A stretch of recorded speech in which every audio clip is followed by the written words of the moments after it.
அன்பு நேயர்களுக்கு இனிய வணக்கம். நேயர்களை சிறகடிக்கும் மனசு என்ற இனிய நிகழ்ச்சியில் பல கருத்துக்களை நான் உங்களோட பகிர்ந்துகிட்டு வரேன். அந்த வகையில நம்மளுடைய ஆட்டிடியூட் அதை பத்தி நான் பேசிட்டு இருந்தேன்.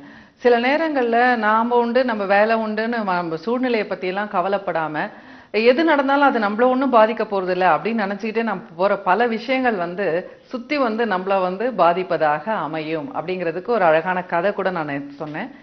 ஸோ இதுல சுற்றுச்சூழ்நிலை அப்படிங்கிறத தான் நான் முன்னிலைப்படுத்த விரும்புறேன் இந்த கதை மூலமாக. ஏன்னா இன்னைக்கு பல விஷயங்கள் நாம கண்ணும் காணாம போறோம். அது எதனாலன்னா நமக்கு எதுக்கு பிரச்சனை அப்படின்னுட்டு ஒரு பொது இடங்கள்ல இன்னைக்கு சிகரெட் பிடிக்கக்கூடாது அப்படின்னு அரசாங்கம் ரூல் வச்சிருக்காங்க. அப்புறம் குப்பையை போடக்கூடாது அப்படின்னு ஓயாம சொல்றாங்க. ஸோ அதே மாதிரி இந்த கழிப்பிடங்கள்ல தூய்மையா வச்சுக்கோங்க, அங்கங்க இதெல்லாம் பண்ணக்கூடாது, யூரினேட்லாம் பண்ணக்கூடாது அப்படின்னு போர்டெல்லாம் போடுறாங்க. பட் இதெல்லாம் எவ்வளோ இருந்தா கூட கொஞ்சம் கூட படிச்சவங்களே பண்றாங்க. அதான் ரொம்ப ரொம்ப வருத்தமா இருக்கு.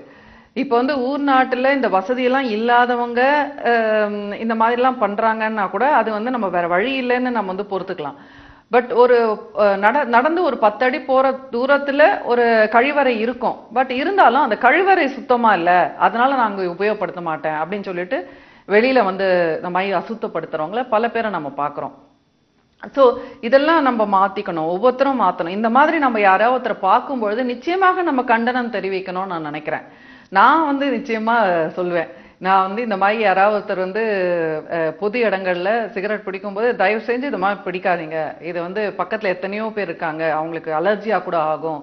அதனால நீங்க பிடிச்சுக்குங்க. நீங்க சிகரெட் பிடிக்கிறதுங்கிறது உங்களோட சொந்த விருப்பம்.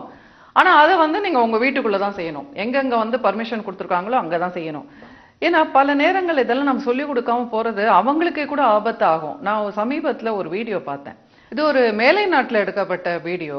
அதுல என்னன்னாக்கா ஒரு காருக்குள்ள ஒரு ரெஃப்ரெஷர் உபயோகப்படுத்துறாங்க. இப்போ இந்த ரெஃப்ரெஷர் உபயோகப்படுத்துற பழக்கம் நமக்குள்ளே கூட பல பேருக்கு இருக்கும். வீட்டுல யூஸ் பண்ணுவோம், பாத்ரூம்ல யூஸ் பண்ணுவோம், கார்ல எல்லாம் யூஸ் பண்ணுவோம். ஸோ இந்த மாதிரி ரெஃப்ரெஷர் உபயோகப்படுத்தின உடனே அவர் என்ன பண்றாரு, லைட்டர் வச்சு சிகரெட் பிடிக்கணும்ட்டு லைட்டர் ஏத்துறாரு. அது உடனே வெடிச்சிடுறது, அந்த ஃபயர் ஆயிடுது.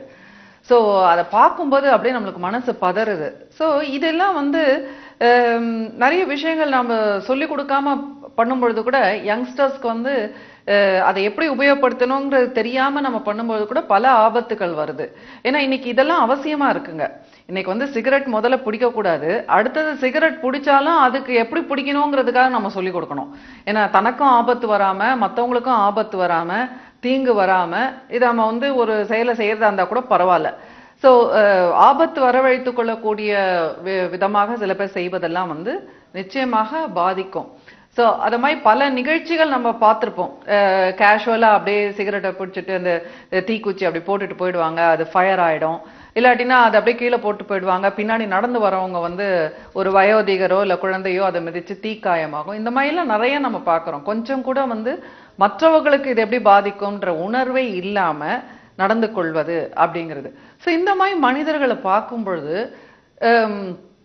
சுத்தி பல பேர் நம்ம இருப்போம். ஆனா ஒருத்தர் கூட கேட்க மாட்டோம். ஏன்னா நம்ம கேட்டோம்னா நமக்கு யார் சப்போர்ட் பண்ண போறாங்கன்ற ஒரு பயம்.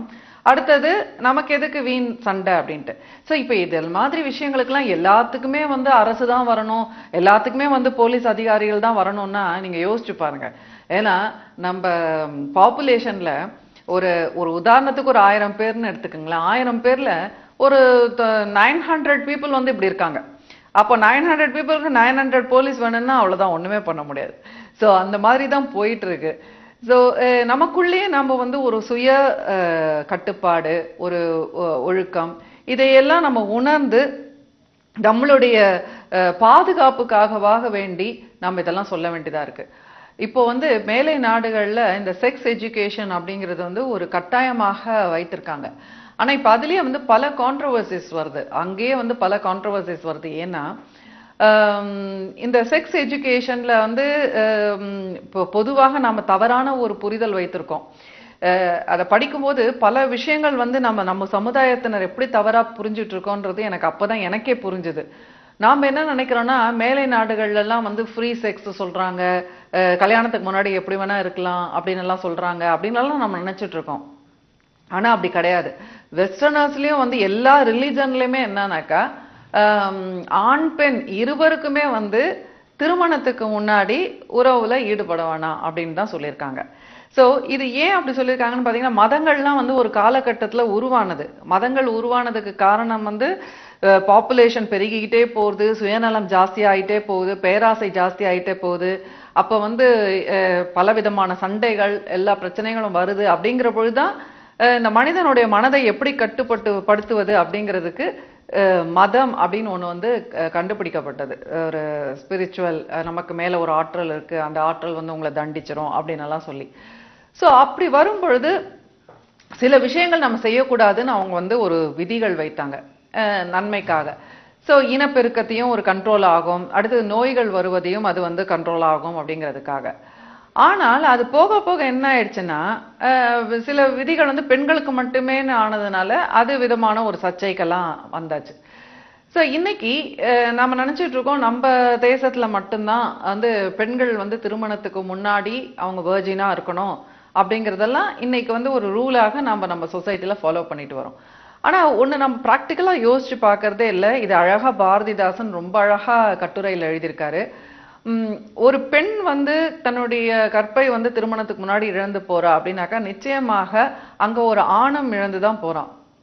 சோ ஒரு ஆண் வந்து தன்னுடைய இந்த சமூக பத்தி நினைக்காம இந்த மாதிரி தன்னுடைய தேவைகளை மட்டுமே பூர்த்தி செய்து கொள்ளணும்னு சொல்லிட்டு சுயநலமாக போய் பெண்களை கெடுக்கும் பொழுது அப்போ வந்து எல்லாரும் தான் வந்து இந்த உலகத்துல பாதிக்கப்படுவாங்களே தவிர ஆண்கள் வந்து நல்லபடியா இருந்துடலாம் கிடையாது. ஏன்னா நான் எல்லா பெண்களுமே கெட்டு போயிட்டாங்கன்னா அப்புறம் யாருக்கு நல்ல ஒரு வெர்ஜினான பொண்ணு கிடைக்கும் இல்லையா? இன்னைக்கு அந்த சிச்சுவேஷனுக்கு வந்துட்டோம்.